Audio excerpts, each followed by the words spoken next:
ভাই এই জায়গায় আমার ফোন পড়ছিল, আপনি কি দেখছেন? না ভাই কি করেন, এখানে তো কোনো ফোনই পড়ে নাই, আপনার ফোন দেয় নাই আমি। এই জায়গায় মনে হলো পড়ছে। আচ্ছা ভাই ঠিক আছে, মনে করলে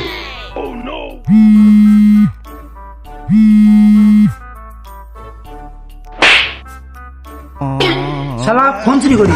আরে ভাই আমি ফোন চুরি করি নাই তো। আবার মিথ্যা কথা। শালা সামনে মাথায় ভালো হয়ে যায়, কি ধরনের কাম? চুরি হয়ে গেছে ভাই।